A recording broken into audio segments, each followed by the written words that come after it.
finally made real a declaration of independence. Power and influence of this House.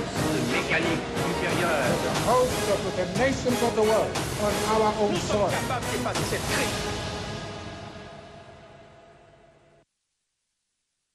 Sejam bem-vindos à Sociedade das Nações, que esta semana vem do Centro Cultural de Belém. O nosso convidado é o Presidente da Confederação da Indústria da Alemanha, que está em Lisboa para participar num congresso empresarial no dia em que a chanceler Merkel também está de visita ao nosso país. Thank you for being with us, for taking the time. What's the objective of your visit here? The crisis in Europe, we believe, is a crisis of sovereign debt, but on the other side, we know that it's economy which has to pull us out of this crisis and to get to know the colleagues better and to see what the Portuguese and the Germans together can do to get really out of this mess. I think that's what we believe is the real objective. What the Portuguese are probably expecting is that you'll announce a bunch of investments. Is that realistic? It's a meeting of businessmen, and investment is only one part of doing business together. I think it's more important that we restore confidence and trust in each other, that we know what both countries can really offer, and then investment will follow automatically. You mentioned the question of confidence, trust, dialogue. Do you think that governments in Europe are doing enough to install confidence among the public? And do you think that enterprises are doing enough to talk to each other, to have common strategies and to further competitivity, quality, and all the elements that make success in business? That's now a wide spectrum. On governments, I think that's individual from country to country, and there's a big surprise in Germany, a positive surprise looking to Portugal, that there is in southwest of Europe, that there is a country doing the utmost to restore not only confidence. Yeah, because in all that discussion, we feel there is a lot of talking, but there is obviously a country doing. And therefore, this is a real positive surprise, a positive momentum talking to Portugal and talking to our Portuguese colleagues. On the other side, you know that there are companies from Germany more than 100 years in this country. Sure.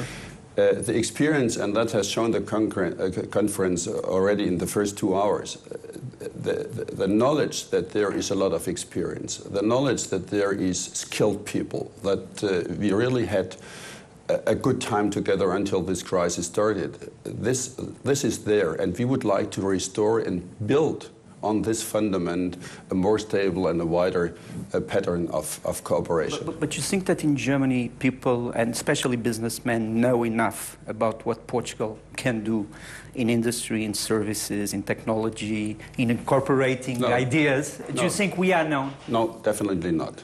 And all our talks and exchange of views clearly shows that there is not enough knowledge, not only in Germany, but in other countries, about Portugal. And maybe we are looking towards the southwest. First, we are looking to this peninsula, and we see a big country and we see a smaller country. And it is important that we identify these two countries on their own interest, in their own momentum, in their own possibilities and what they can offer. And there, I believe Portugal has to offer a lot more than we in Central Europe know. But it's strange you say that, because there's a huge Portuguese community in Germany, and there has been since the 60s. On the other hand, you were a significant investor here in Portugal. As in industry, I think there are 30 investments at the moment, which has gone down. It was higher. A little bit, yeah. So there's always been and we've both members of the European Union, so to a certain extent, a lot of Germans come to Portugal for holidays. For holidays, yeah. But you still think that we're not well enough known, even so? If we leave aside tourism, this is not business. That's not business people who are identifying the possibilities. And if we then, how is a businessman looking towards another country if he doesn't know it? It's markets, and Portugal definitely is not a huge market. But Portugal is a possibility to explore third markets together. So this is a different view which we have to Portugal. And there, I only can say, obviously, we have missed something together in the last century to be closer to each other and to identify the specific opportunities in Portugal. For example, Many companies in the past tried to go to Brazil via Portugal. That's not any longer necessary because Brazil is a market very well known worldwide. But what's about Angola, for example? To tell people, look, if you want to go to Angola, there are partners in Portugal. You don't have to fly into Angola. You can fly to Lisbon and you will find people who have a lot of knowledge about this market. Partner together with them, not only advise, do business together and go together in the markets with all the quality Portugal can provide, with the common basis we have together, Portugal and Germany. We are Europeans, we are in the European Union, we have similar laws, we have basic values which we share. And that's, I think, which we have to redefine and maybe re-explore, that we don't have to go always to all the other countries where there are the big markets. The real partnership sometimes is nearly at home. Could you tell me what you think Portugal has as an advantage over, for example, our Iberian neighbors, or Spain, or Greece? Why? You seem to, at the beginning, indicate that there is a positive frame of mind as regards Portugal compared to the other countries, which are the peripheral countries. It's difficult to compare, but I would like to give you two examples where I believe Portugal is ahead. One is there is a definite will in Portugal to get out of this crisis and do the utmost. That really do everything here in Portugal that together we will manage that. And as I said, I do not compare, but obviously this will is not in every place. The second one, yes, there are problems in Portugal as in other countries in the European Union at the moment. It's relatively difficult. But in absolute terms, Portugal has the big advantage that it could serve as a model. It's not the huge numbers. In absolute terms, it's manageable. And why don't we get together and say, let's build a model in Portugal, a showcase for the others, how it could work. Before we really tackle the huge problems in other countries, we could show them, look, here, if you do what they did in Portugal, you could manage it as well. You are an industrialist, but you are also a professor and academic, and so you understand, well, economic, society, and all the complex mechanisms that are at play at this moment. First question is, do you think there is a difference between the German industrial and business model and the rest of the models in Europe? Is there something specific German in production, in technology, in innovation, in the way you do business? Not fundamentally. I think there are a few elements. One is, and this is comparable to Portugal, we have a lot of mid-sized companies. We have the big ones and the mid-sized and the small companies. And very often in the small companies, with the businessman in charge and putting all the money at risk, not working with other people's equity, this is a business model which is very innovative. So we really, let me give an example. 1,500 small and medium-sized companies in Germany are leaders in their sectors worldwide. They are world champions. Very often hidden champions, but they are really pulling the economy and they are at the forefront of innovation. The other one is that we have a strong belief in Germany that it's not the state who can manage and organize growth, that the state has to enable growth. That they have to set the boundary conditions and not intervene with industry policy. And the third one, you shouldn't forget that we passed through the reunification phase, which took us a lot. This was fantastic for us, but on the other side, it was an economic burden. And we had very difficult times 10 years ago. And we did all these structural reforms maybe a little bit earlier than others. So this should encourage Portugal as well. Be a little bit patient. You will not see the results immediately, but you will see the results. And the first results, positive results, are there already. You will see that this trend will really reverse and get to the better. But you know that one of the perceptions in Portugal, and you will see plenty of people in the streets protesting, and Chancellor Merkel will also be greeted by protests. Actually, she said she welcomes that because she grew in the DDR where you could not have protests. So protests is part of life. But don't you think that people look at Germany as not being enough solidarity at this moment with other nations. Do you think this is a stereotype? Is it just, or you think Germany is integrated in Europe, sees Europe as its destiny, and sees us all in the same boat? I can only repeat what I said a few times. And I say it not as a politician, but as a businessman, and convinced that Europe is not only our present, it's our future. I grew up directly after Second World War. And we as German businessmen are very well aware of our very specific historic responsibility. So we will fight for Europe as much as we can. This includes all the political and historic dimension of really having Europe together. But we shouldn't forget that there is another level, which I would call a sort of craftsmanship. Mm-hmm. We have a common currency. The common currency is not just Europe. It's one element of a future in Europe, and we have to overcome this crisis. It's an instrument. It's an instrument. We need the right tools, and there nobody has the last and real valid answer. We are all fighting to get out of this crisis, and everybody has its own view and really tries to contribute as much as they can. And I understand that there is a discussion, are they really in solidarity, the Germans? And we ask, can we contribute in a way that we really get out of the problem, or is it only contributing short time and we will have the same problem a little bit later again? These are the questions we are fighting for. Closer political integration, a unified budget structure doesn't scare you off in Germany? No, that's not scary, but the question is, what are the steps to do? What is the first step, second step, third step? And I, as a businessman, try to convince even politicians that there must be not only a vision, a mission, but what is at the end? At the end, there must be economies, national economies, which are convergent. We need to overcome the situation that we have completely different economies. We have to be successful altogether, but this convergent process must lead to a competitiveness worldwide. The market is not only Europe, the markets are outside. The real challenge is outside.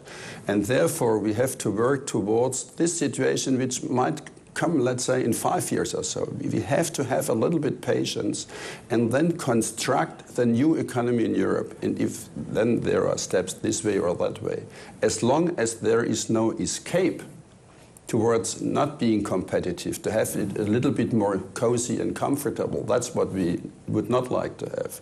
If there is no escape, if going to this final goal, that's it. We are in agreement.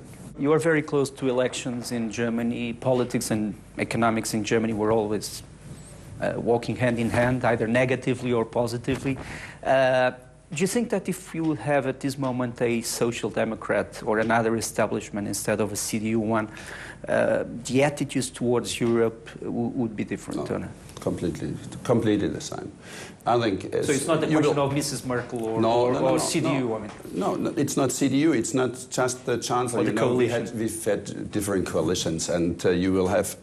We will have together a little bit of noise going towards the election. That's the normal procedure, but in the basics, that's completely the same. So you don't see any traits of more fraternity and solidarity or less? No. No. Solidarity, Europe, solidarity, that's not for discussion. It's not at disposal.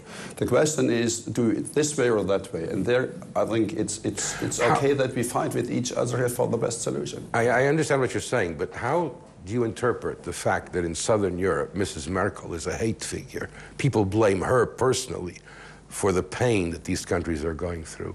You obviously think that's very unfair, but how do you explain it? Unfair is an emotional statement already. What I see, what she's doing, and I'm traveling a lot with her to other countries as well, so I see what she's really doing. And on the other side, I understand that population, which is hurt, suffering, that they are emotional as well. What I found out here in Portugal is that when Mrs. Merkel speaks about a program, Here it's automatically translated austerity program. It's not just program. Program can be a lot more than austerity. And this is exactly the experience we have in Germany. We would never have come out of the problem of the reunification, the economic problem of reunification without growth. So we know that we need growth. But as I said earlier, we don't believe that government can organize growth. There are other countries, obviously in Europe, which have a more interventionist scheme for organizing growth. We believe the businessmen have to organize growth, and therefore we are advertising for a system where we have the opportunity to bring growth to the people, and this needs a bit of patience. And I think on the other side, and money, yeah, money. We can come back to the finance, but what I would like to say is important. I think, in my view, the elites, the people, the best people in the countries, they have to take their responsibility. If the population in the streets is seeing that others are escaping, that they have an easy way to go around, to bypass, then it's very difficult. And therefore, I think we have to be very strict that we all together take the burden, that we share the burden, and we can always dispute how to share, but that everybody has a package, a burden on its shoulder. It was a German, a philosopher, Friedrich Nietzsche, that once said that we always look at history to look for scapegoats. We always try to find a scapegoat. And talking about scapegoats, don't you think that part of this crisis was also provoked by the fact that Germany, in the first hand, violated a pact that it compromised itself to sign, which was the first version of the Stability Pact in Europe? Completely right. We acknowledge that. It was not Mrs. Merkel, of course. No, I know it was the predecessor. But we don't have to blame the people, or the persons who did it. But the violation by Germany and France, the two biggest ones violating it first time, was definitely a very negative. And you think it was justified, that violation? Because no, it was not, because compared with today, it was a very easy solution. So it was showing that there is no discipline. That was the big problem, and we know that meanwhile, and yes, it's fact of life. So I've been seeing magazines and newspapers about you. I mean, some people call you boss of bosses, other people call you the most powerful man in Germany, etc., etc. But anyway, I mean, you know the real life of business and labor. Do you think that the problem of the relations between business and labor in Germany are different than the ones here? Because here we see a bigger gap between the ones that have a lot and the ones that have very few. Our society is becoming more unjust for lots of reasons. Do you perceive it as that also in Germany? I do not know enough about Portugal, but I can describe you how it works in Germany. And to make it a little bit more specific, I was a contractor, head of CEO of Hochtief for 15 years. And in very difficult times, 12 out of 15 years, there was crisis of construction in Germany. So I had to lay off 20,000 people. And to explain that to the people, the first 5,000 is a statistical figure. You don't know them if there's a big company. But it comes closer and closer and closer to you, and you have to explain it to the people, to the workers. You have to explain it to the families.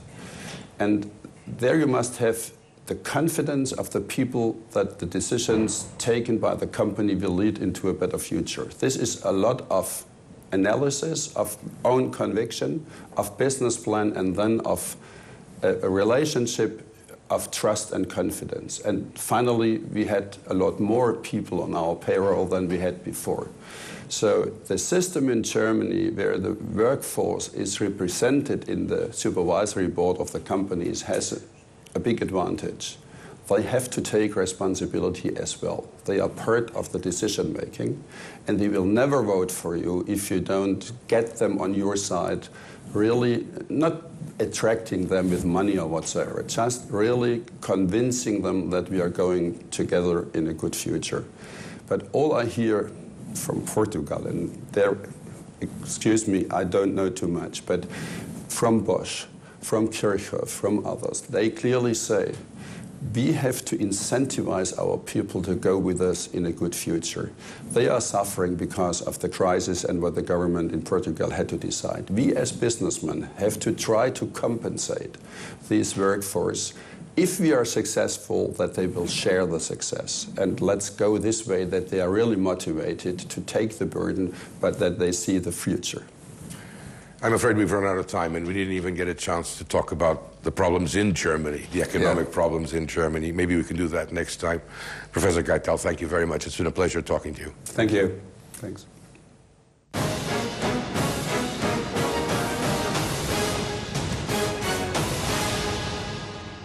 E na segunda parte do programa desta semana vamos às recomendações literárias. É verdade. Tudo alemão, aposto. Não, não. Mas alguns temas que discutimos aqui, olha, um tem a ver com Adam Smith, talvez um dos mais controversos economistas e filósofos de todos os tempos, escocês. Pai do capitalismo. Enfim, um dos pais, que digamos assim, o capitalismo tem demasiados pais e mães. Nascido em Kirkcaldy em 1720 e poucos, foi talvez um dos pensadores mais importantes da Escócia e do Reino Unido do século XVIII. Morreu já antes das grandes revoluções ideológicas que vieram a transformar o próprio espírito do capitalismo, mas, como sabes, é um homem que tentou raciocinar sobre qual é o papel do Estado na economia, se é que deve ter algum, o menos possível, era a opinião o que é que verdadeiramente faz mover os mercados, o que é que verdadeiramente faz mover as nações e o que é que verdadeiramente faz mover a natureza humana. Quer dizer, as pessoas que decidem tornar-se empresários, vender e comprar e produzir, fazem-no porquê? Para a satisfação pessoal, para a satisfação dos outros. O Adam Smith, antes de mais, é um filósofo moral, como se costumava antes dizer, e, portanto, esta biografia do Nicholas Phillipson é muito bem feita, bem traduzida e com uma ótima iconografia.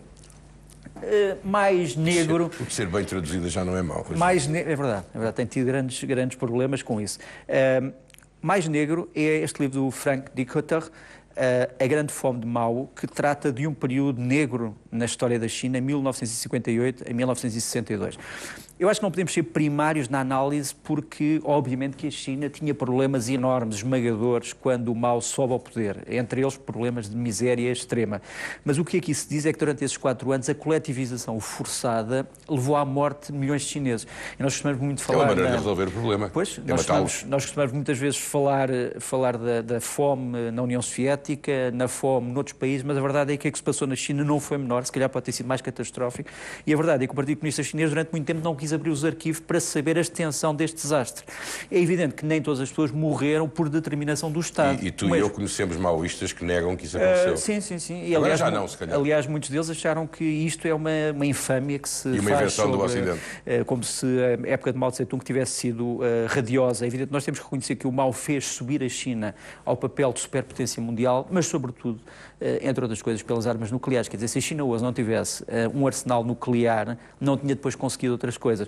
No entanto, a China de hoje não tem nada a ver já com a China do Mao Tse-tung, apesar de a sua cara continuar a aparecer. Agora vem todos pensar lá a Portugal. Não, tudo cheio de dinheiro. Olha, por fim, essa tem a ver com a Alemanha, do Erik Larson, um livro exemplar sobre as pessoas que perceberam demasiado tarde o que era o Terceiro Reich. Viveram lá, estudaram lá, apaixonaram-se lá, apaixonaram-se pelo povo, apaixonaram-se pela terra. No Jardim dos Monstros, acho um título... No Jardim dos Monstros, do Erik Larson, Berlim, no tempo de Hitler, a história de uma família ocidental que não é alemã, que ama a Alemanha, mas que descobre demasiado tarde que está a viver um pesadelo que não era reconhecido por quase ninguém. Aconteceu muita gente. Preciso não nos esquecermos, como já aqui dissemos uma vez no programa, que o Hitler foi considerado homem do ano pela Time. Portanto, era considerado também um grande estadista europeu. Ninguém adivinhava o que vinha aí. Só mais tarde é que se percebeu o que é que estava a preparar-se. E no Jardim dos Monstros. Música?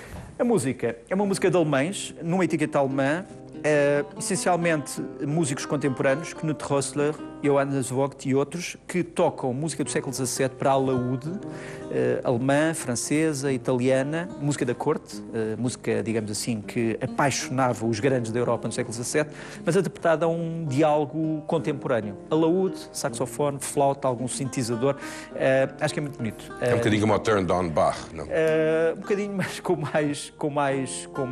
mais gosto, acho eu, chama-se Between the Times. E pronto, então, música do século XVII para nos trazer ao fim do programa desta semana. Nós voltaremos para a semana que vem.